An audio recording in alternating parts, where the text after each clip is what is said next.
peu de temps. Alléluia. C'est à Isaïe, je pense qu'il parlait. Et le peuple, il parle à Isaïe de la promesse, de la requête du peuple qui crie à Dieu. Mais nous n'avons possédé le pays que peu de temps. Qui voudrait accéder à une promesse juste pour peu de temps? Et personne. On te fait une promotion au travail et tu ne fais que 2 mois. Qui voudrait cela? Si tu pars si tôt, ça veut dire qu'il y a des principes que tu n'as pas respectés. Et pour que tu vives heureux et que tu possèdes pendant longtemps les promesses que Dieu accomplit dans ta vie, il est important que tu puisses veiller au respect des principes qu'il a établis au préalable. Alléluia. Amen.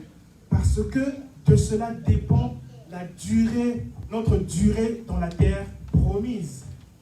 Amen. Hein? Amen. Il est possible que tu te rendes compte qu'il y a des gens qui vivent indépendamment de ce que Dieu prescrit. On a l'impression qu'ils prospèrent sans tenir compte des principes de Dieu. Alléluia. Amen. Ça arrive.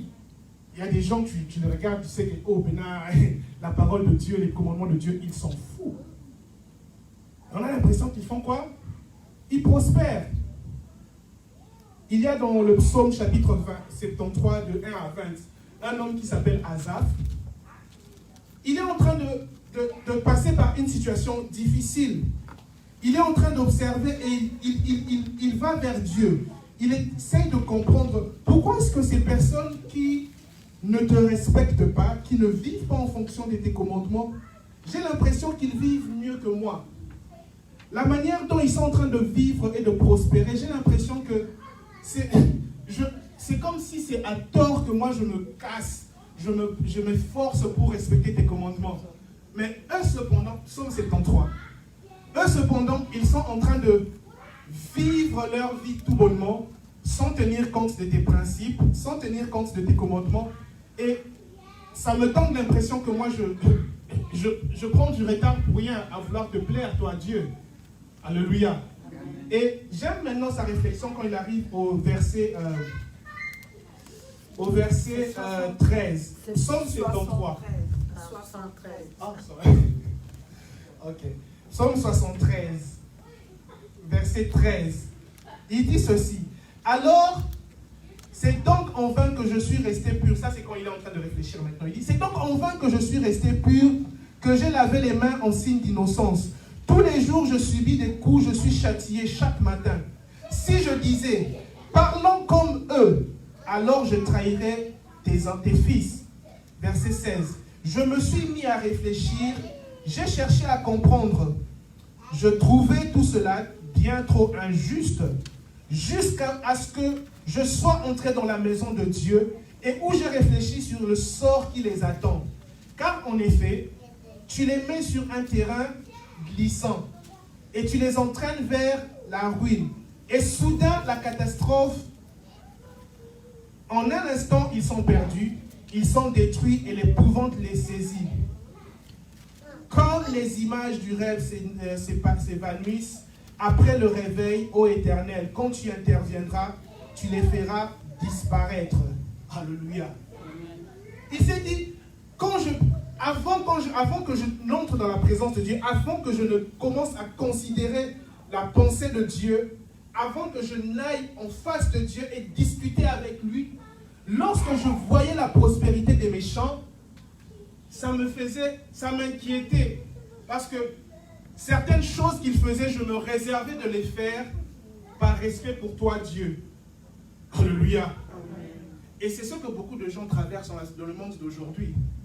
On a l'impression que les gens qui ne connaissent pas Dieu prospèrent beaucoup plus que nous. Ou qu'ils évoluent beaucoup plus vite que nous. Et parfois ça nous frustre. Qui a déjà été dans ce cas? Oh, personne. Waouh, il y a des saints ici, gloire à Dieu. Gloire à Dieu. Je suis impressionné. Moi, j'ai déjà été dans ce cas, en tout cas. Tout le monde. Yeah. Tu es quelque part, ou bien dans là où tu travailles, tu sais que celui-ci, la parole de Dieu, ça ne dit rien.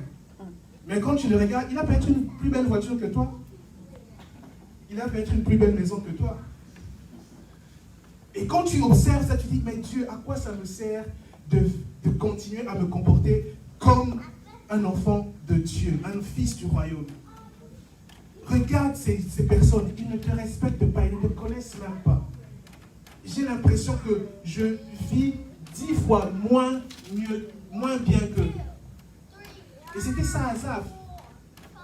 Il a dit, pourquoi est-ce que les méchants prospèrent alors qu'ils ne veillent pas au respect de Dieu, ils ne veillent pas sur ta parole? Lorsqu'il s'est mis à penser à cela, ça l'a irrité. Mais jusqu'à ce qu'il entre en communion avec Dieu. Alléluia. C'est pourquoi il est important de rester en communion avec Dieu. Il est important d'avoir un temps où tu parles avec Dieu, où tu lui exprimes les besoins de ton cœur, où tu lui parles de tes inquiétudes. Alléluia. Amen. Alors quand il s'est mis à discuter avec Dieu, il a compris que ce que ces méchants étaient en train de vivre était un piège pour eux. Alléluia. Il suffirait d'une petite chose, un petit souffle du vent de Dieu, et ils sont détruits. Alléluia. Et il s'est mis à regretter. Je n'aurais pas dû penser ainsi. Je suis bien, je suis mieux en respectant, en vivant conformément à ce que Dieu a établi. Alléluia. Parce que de ça dépend ma paix, de ça dépend ma joie. Et ça fera que lorsque les promesses de Dieu vont commencer à s'accomplir dans ma vie, je peux en jouir pendant un long moment. Alléluia. Parce que la prospérité des méchants, elle est fait quoi? Elle est éphémère. La prospérité des méchants est éphémère. Si tu passes par cette situation, tu as peut-être quelqu'un que tu connais, que tu peux être en vie en secret, parce qu'il prospère beaucoup mieux que toi. Je sais qu'il y en a, ça arrive. Des gens que nous disons, ou nous pensons, nous voyons qu'ils ne respectent pas Dieu, et qui évoluent, et qui prospèrent beaucoup mieux que nous. Je prie au nom de Jésus que cela ne puisse plus te déranger. Parce que tu ne sais pas sur quelle pente ils sont. C'est une prospérité qui peut constituer un piège pour eux. Alléluia. Et lorsque le jour du Seigneur va arriver, s'ils ne changent pas, ils seront perdus. Définitivement.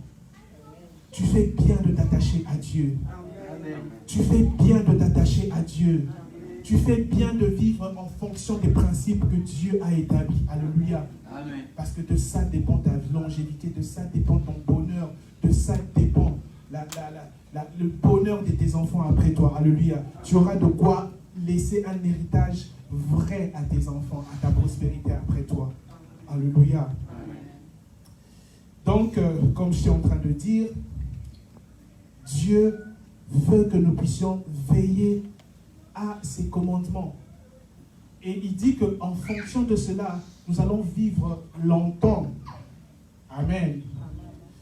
Alors, lorsque je parlais dans le chapitre 8 de Josué,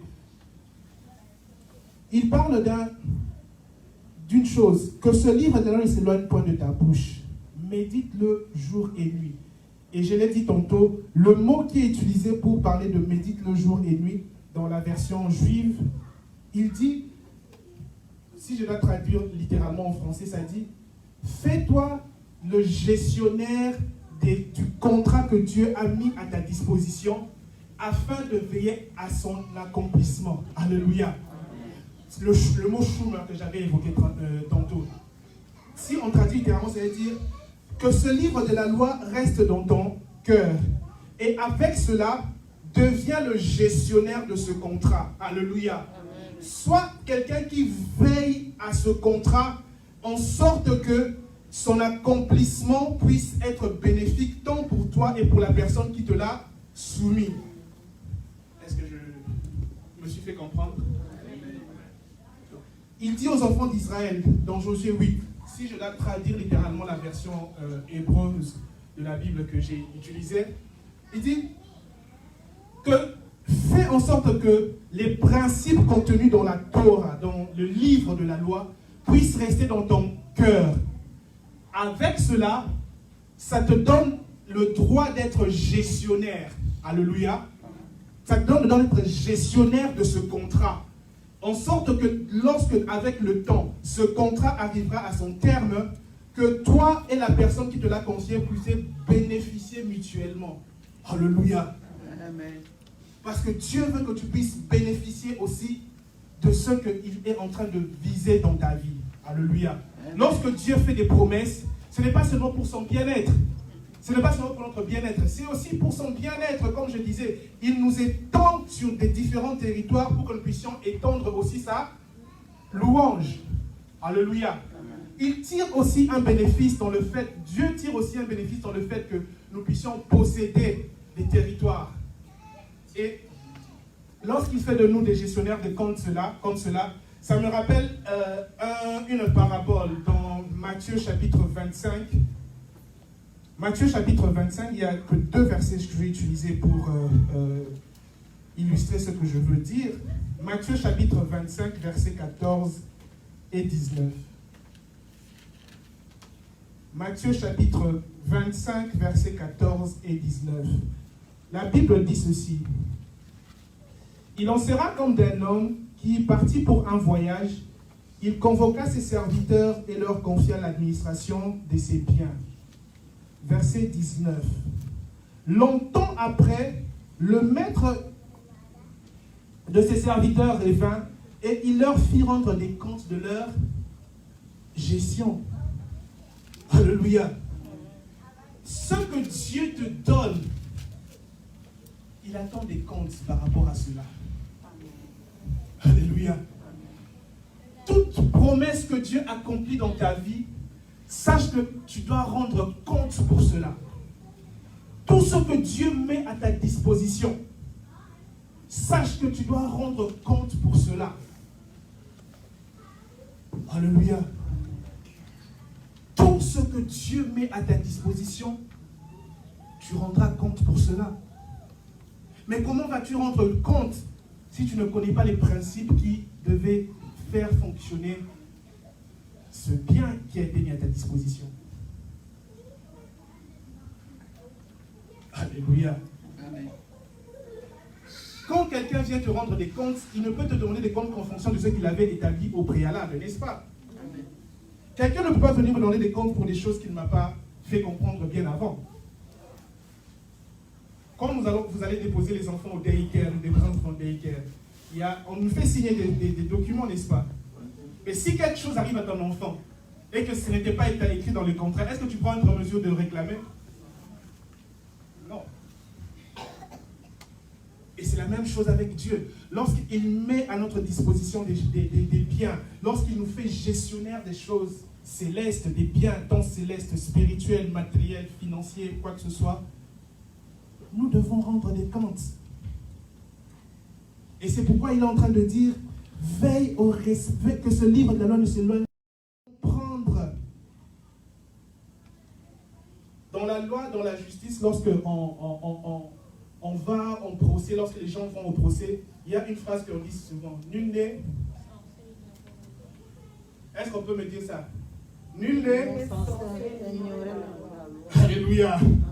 Donc il y a certaines choses, parce que si tu décides de les ignorer, lorsque le gestionnaire, lorsque le propriétaire de l'article viendra pour que tu rendes des comptes, si tu ignores la loi, qu'est-ce qu'il va faire? La punition. Alléluia. C'est comme dans la parabole que nous avons lue, il y a une personne à qui on a donné des talents. Au lieu de les multiplier, qu'est-ce qu'il a fait? Il les a cachés. Il les a cachés. Il a pensé que c'est la meilleure chose à faire. Mais à cause du fait qu'il ignorait comment est-ce que le maître fonctionne, qu'est-ce qu'on a fait? On a arraché le peu qu'il avait, on l'a donné à quelqu'un d'autre. Amen. Et c'est ce qui se passe avec Dieu. Si tu ne sais pas gérer ce qu'il te donne, si tu ne sais pas comprendre comment est-ce qu'il fonctionne pour gérer certaines promesses qu'il met à ta disposition, certaines choses qu'il met à ta disposition, il va finir par les retirer. Alléluia. Il va les retirer.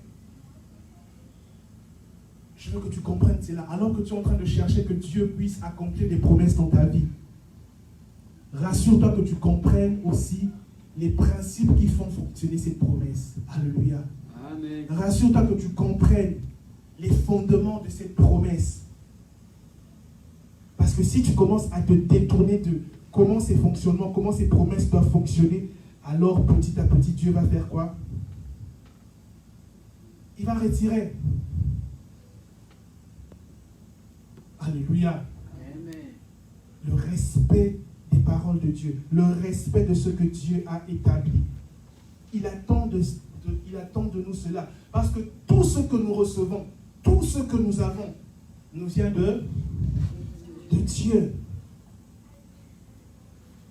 Lorsque David était en train de vouloir construire le temple et que le peuple était en train de faire des dons pour le sacrifice, pour la construction du temple, ils ont dit, oui Seigneur, car tout ce que nous t'apportons, nous l'avons reçu de toi.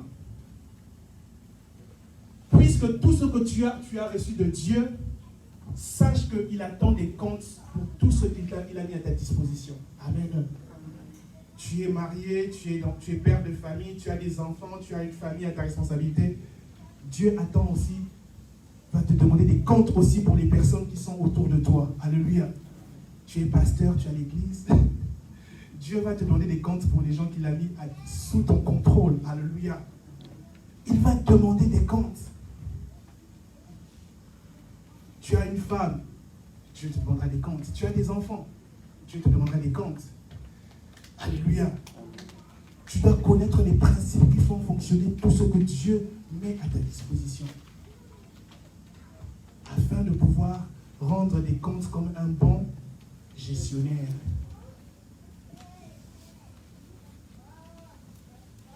On ne peut rendre des bons comptes que lorsqu'on connaît comment fonctionne ce que nous avons. Alléluia. Est-ce que tu as la licence qui te permet d'exercer le droit sur ce que Dieu a mis à ta disposition? Alléluia. Les comptables ont quoi? Le CPA, certification. Les médecins ont leur certification. Alléluia. Les architectes, ils ont leur certification. Ça veut dire que dans cette certification, il y a les principes sous lesquels ils peuvent fonctionner. Amen. Et s'ils font des choses qui ne sont pas conformes, qu'est-ce qu'on fera? On retire la certification. Est-ce que tu as la certification pour la gestion des choses que Dieu t'a données? Alléluia. Dieu dit, la loi que je vous donne, elle n'est pas loin. Elle est dans votre cœur. Il a discuté plusieurs moments avec les enfants d'Israël par rapport au cœur. Il avait commencé par écrire la loi sur des tables de pierre. Les tables de pierre, c'est alléluia. Il a écrit sur d'autres pierres.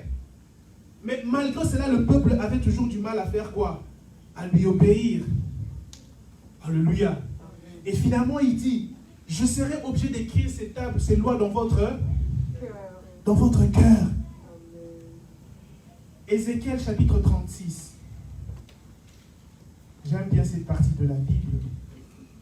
Ézéchiel chapitre 36. Je vais lire à partir du verset 17. Ce sera un peu long, mais je vais lire rapidement. Amen. Amen. Ézéchiel chapitre 36, verset 17 jusqu'à 27. Il dit ceci. Lorsque les gens de la communauté d'Israël habitaient dans leur propre pays, ils l'ont souillé par leur manière de vivre et leurs actes. Leur conduite était en effet aussi impure à mes yeux que l'impureté menstruelle. J'ai répandu ma fureur contre eux à cause des crimes qu'ils ont commis dans le pays et qu'ils ont souillé par des idoles infâmes. Comprenez? À ce niveau, le peuple avait déjà pris possession de la terre promise. Alléluia. Ils ont conquis les territoires qui leur avaient été promis par Dieu. Mais malheureusement, qu'est-ce qui se passe? Ils n'ont pas respecté à ce que Dieu avait prescrit. Ils ont souillé aussi le pays. Et à cause de cela, puisque Dieu avait donné un contrat, il leur avait fait des promesses, il leur avait donné des principes, il a dit, si vous vous détournez et que vous devenez des idolâtres comme les gens qui habitaient ce pays avant vous, je vais faire quoi? Je vais vous faire à nouveau des captifs. Je vais vous faire à nouveau des esclaves. Et à ce niveau, maintenant, Dieu est en train de parler de les restaurer, parce qu'ils étaient déjà allés en esclavage, ils sont devenus captifs de différents autres peuples. Amen. Et Dieu veut maintenant les restaurer. Et au verset 25 de Ézéchiel 36, je souhaite les autres versets, c'est beaucoup de détails. Au verset 25 de Ézéchiel 36, il dit ceci. Je répandrai sur vous une eau pure. Alléluia. Ça, c'est la prière que je suis en train de faire pour nous alors que nous allons clôturer ce matin. Je répandrai sur vous une eau pure, afin que vous deveniez purs. Je vous purifierai de toutes vos souillures et de toutes vos idoles. Je vous donnerai un cœur nouveau. Je mettrai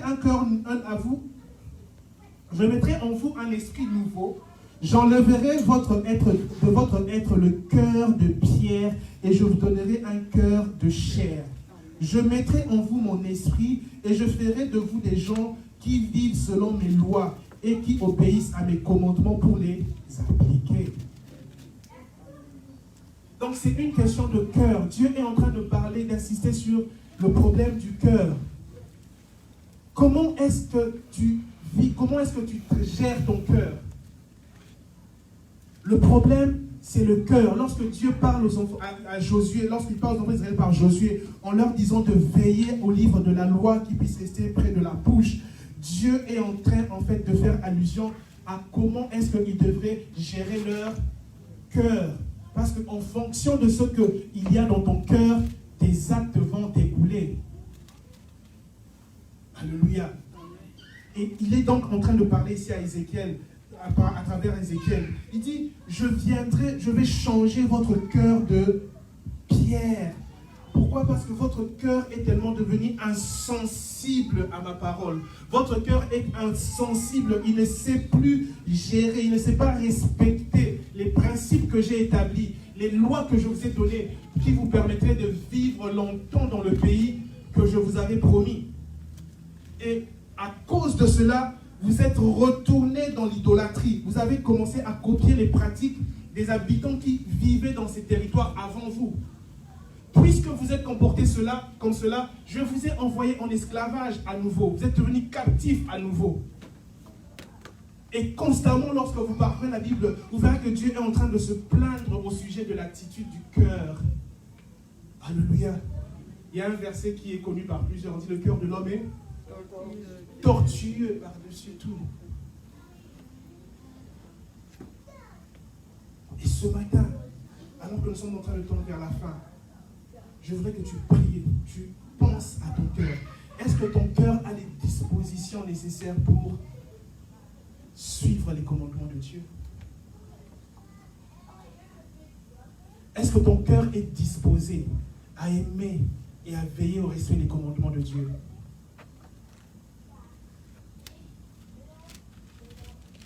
Une affaire de cœur. De l'abondance du cœur, la bouche parle. La Bible dit, l'homme bon tire des bonnes choses du bon trésor de son cœur. Tout comme l'homme mauvais tire des mauvaises choses du mauvais dépôt qu'il y a dans son cœur. Si tu vois quelqu'un se comporter mal, ça veut dire que c'est le reflet de son cœur. Et c'est ce que Dieu dit aussi pour Israël. Puisque vos cœurs sont souillés, puisqu'il y a des mauvaises choses dans votre cœur, c'est ainsi que vous vous comportez comme ça. Je vais enlever de votre être le cœur de pierre. Je veux mettre un cœur de chair, un cœur sensible à ce qui me préoccupe. Alléluia. Est-ce que ton cœur est sensible aux principes et aux commandements de Dieu? Est-ce que tu es un chômeur de la Torah de Dieu, de la loi de Dieu? Est-ce que tu es celui qui applique, qui veille comme un gestionnaire le contrat que Dieu t'a donné pour la possession de la terre promise?